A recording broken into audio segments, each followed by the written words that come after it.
It's spring, time to put some new bands on my Speargun for the upcoming season. This is how to do it. Like most things in life, you get what you pay for, and Speargun bands are no exception.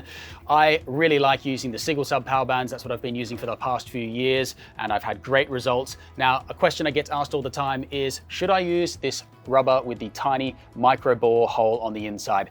I hate it because if you do the math, the cross-sectional area of these two bands at 17.5 millimeters, the one with the smaller hole has about a 3% increase in cross-sectional area over the one with the classic hole. If you want more power, use a larger diameter band. It's that simple. Using these smaller diameter holes in the middle to get your bridles in and repairing it in the water or on a boat is an absolute pain, and that's why I will always go with the classic style single sub band with the hole that is about this size. The next step is working out how long your band's going to be. I measure from the front of the muzzle here to my furthest notch or tab, and then I take that measurement, multiply it by 2, and then divide by 2.7. I find 2.7 is a really good starting point for me. It ensures enough power, enough accuracy, and if you want to make it tighter, you can divide by 2.8, 2.9, 3 if you want, but I find those bands are very difficult to load, and especially using a single band on this 90 centimeter gun, I find dividing by 2.7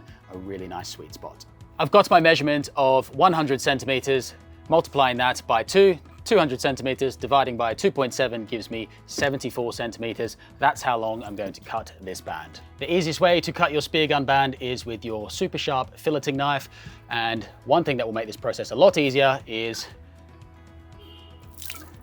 wetting the blade down. Now with the wet blade, all you have to do is apply some pressure, rock it back and forth, and the rubber will yield, leaving you with a beautiful, nice cut end like this. Now that we've got our band cut, I'm going to taper the ends. Now this isn't necessary to the function of the band, but just like ironing a shirt, it looks a lot more presentable, and for me, I feel like it can reduce a few little snags that you can get sometimes with your shooting line, so that's why I do it.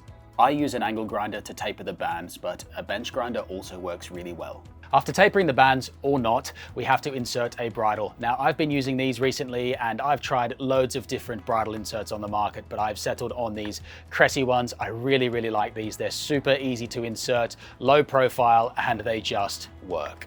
Earlier in this video, I was talking about having a normal sized hole in a Speargun band. Now this is going to show you exactly why I do it. Cressy insert, little bit of saliva on the band, and watch this. So easy to insert. You just have to use your hand and push it up against it. Job done. Now, if we try and do that with this small ball rubber, going to be an absolute nightmare. It just, See, this is exactly why I hate this micro bore stuff, and the advantage you get is so minimal, it is just not worth it for me. I can repair this other band in a boat. This is going to be much more difficult, so that's why I really like the classic sized hole in my Speargun bands. Now for tying the band, I just use some Dacron cord, or you could use Dyneema, whatever you want. Dyneema tends to be a bit expensive for this job, but I use a clove hitch.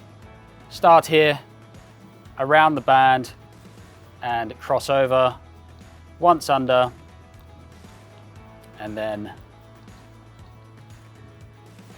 under again. That's all it is, as simple as that. Now you push it together close to the end like so, and we're going to roll that tight. Now what we do is roll it tight, applying pressure, rolling it like so. Pulling it tight, job done. Now the insert might get pulled inside the band a little bit. That's no problem. Just get a screwdriver in there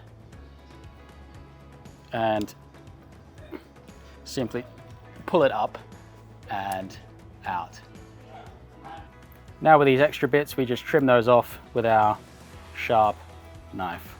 And finally, neatening up these ends with a lighter. Finishing this all off, I take a piece of Dyneema, yay long. I like to use Rob Allen Dyneema because it is the best quality stuff, that is the most consistent that I've found over the years, and it's really easy to do this. All you do, insert through, around, and back under like so. Now that there is your finished band. Give the old tug test. As you can see, it's not difficult at all to make your own speargun bands, and it's a skill I highly suggest that you get proficient in. I know I made this video 6 years ago, but between then and now, there's been so many new spearfishers on the scene and new to this channel, so I thought I would do something for the beginners out there. Hope you enjoyed it. See you on the next one.